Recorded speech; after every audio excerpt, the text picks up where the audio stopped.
पूछा था और आपने कहा था कि रेंज कब टूटेगी किसी को नहीं पता, और रेंज और छोटी होती जा रही है, प्रेशर है मार्केट में।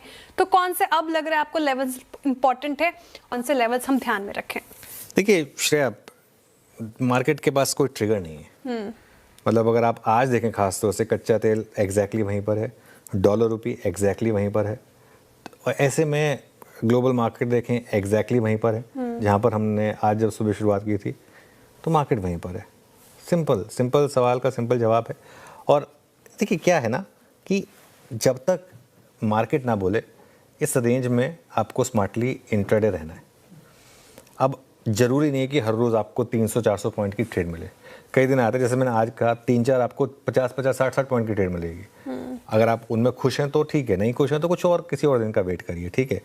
और जब तक ये रेंज ना टूटे तब तक कोई बड़ी ट्रेड ना ले। आज फॉर एग्जांपल बहुत लोग फंसे होंगे, वो 11 बजे के करीब जो वो मूव आ रहा था, ये सोचकर कि ये ब्रेकआउट है। हुआ क्या? कल के हाई से भी नीचे का हाई है आज का। कल तो हमारा 24,200 समथिंग का हाई था, आज 24,186 का आपका हाई है। तो इस समय ये एक मार्केट के लिए दिक्कत है कि आप एक रेंज में फंस चुके हैं और रेंज टूटने को तैयार नहीं। रेंज क्यों नहीं टूट रही? क्योंकि रेंज तोड़ने का कोई ट्रिगर नहीं है।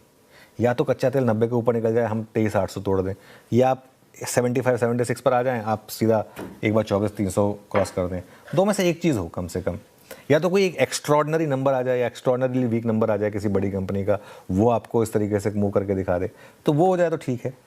लेकिन रेंज के दोनों तरफ स्मार्ट ट्रेड लें। लेकिन एक चीज़ मैं ज़रूर कहूँगा, मैं इस बार ना निफ्टी आईटी के मूव से बहुत खुश हूँ।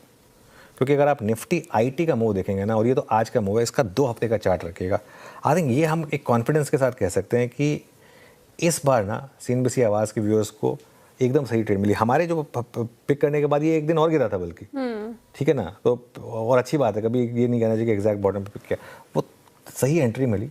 और जो पिछली 2 बार वाली फेक एंट्री थी ना, वो नहीं, इस बार एकदम सटीक एनालिसिस के साथ आपको सही एंट्री मिली है निफ्टी आईटी में। और मेरे ख्याल से ये अब कुछ समय के लिए शायद लीडर रहने वाला है।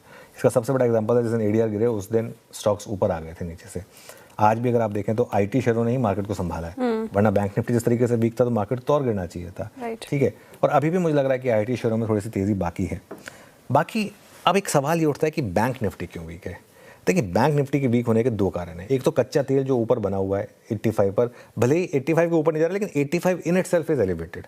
और दूसरा, 2-3 दिन से वापस एफआई की सेलिंग का एक रिस्क लौटा है। मैं ये नहीं कह रहा कि एफआई की सेलिंग वापस लौट गई है, लेकिन वो जो ग्रीन नंबर हम बाय नंबर देख रहे थे वो बंद हो गए हैं, और एक सेल का छोटा मोटा आंकड़ा आना शुरू हुआ है। परसों का तो इनफैक्ट बड़ा आंकड़ा था 3,000 करोड़ का, तो वो उससे थोड़ा सेंटीमेंट बिगड़ा है। मगर इंटरेस्टिंग चीज़ पता क्या है, अगर आप इंडिया विक्स देखें, इंडिया विक्स में कहीं भी हल्का सा भी रत्ती भर भी पैनिक नहीं है। इंडिया विक्स कल भी अगर आप देखें तो नीचे था, आज भी इंडिया विक्स एक्चुअली नीचे। कहने को इंटरडे में इतनी वोलेटिलिटी है, लेकिन इंडिया विक्स अभी भी 12.89 पर है। कैसे दिख रहे हैं इस क्लोजिंग को? बट स्टिल बात यही अनुज कि ये ऑप्शन राइटर को पूरा स्कोप दे रहा है, तो क्या इस रेंज का लुफ्त ऑप्शन राइटर से उठाएंगे? क्या व्यू है कल के लिए, क्या करें?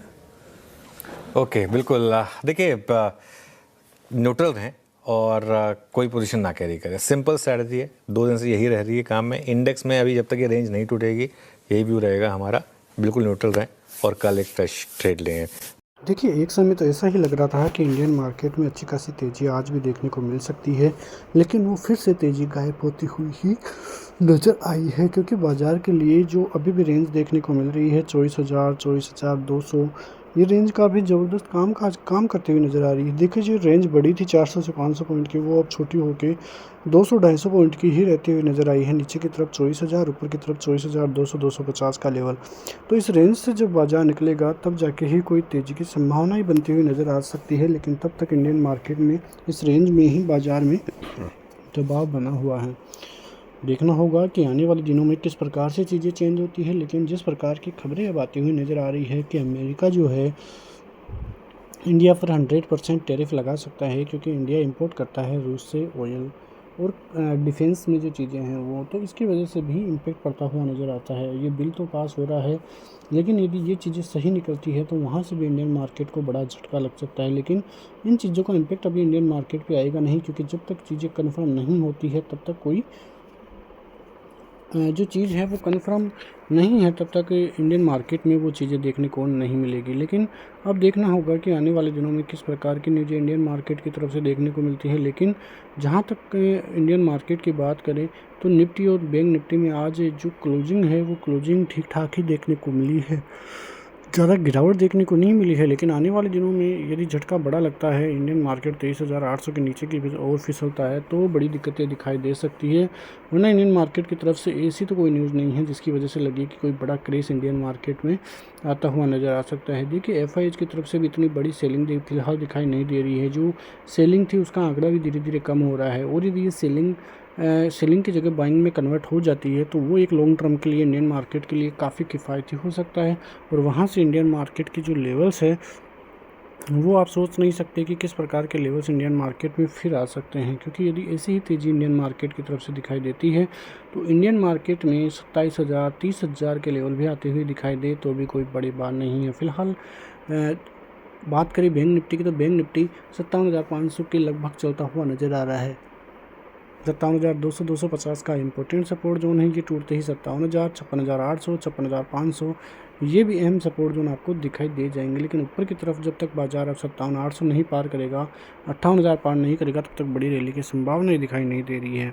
देखिए इंडियन मार्केट में कॉन्फिडेंट तो है कि इंडियन मार्केट में बड़ी तेज़ी हो, बड़ी रैली हो, लेकिन जिस प्रकार की न्यूज़ें फिलहाल चलती हुई नज़र आ रही है, हार्मोज संकट को लेकर भी एक बड़ी खबरें हैं, क्रूड ऑयल इतना ज़बरदस्त तरीके से फिर से तेज़ भागता हुआ नज़र आ रहा है, तो ये सभी खबरें इंडियन मार्केट को थोड़ा नेगेटिवली फील करा रही है और इसी वजह से इंडियन मार्केट पर दबाव भी देखने को मिल रहा है। लेकिन आने वाले दिनों में देखना होगा कि किस प्रकार से बाजार इस रेंज से बाहर निकलता है, कोई बड़ा गैपअप ही इस रेंज को तोड़ सकता है, तो देखना होगा कि किस प्रकार से इंडियन मार्केट में बड़ी रैली देखने को मिलती है। मिलते हैं नेक्स्ट वीडियो में, तब तक के लिए जय हिंद।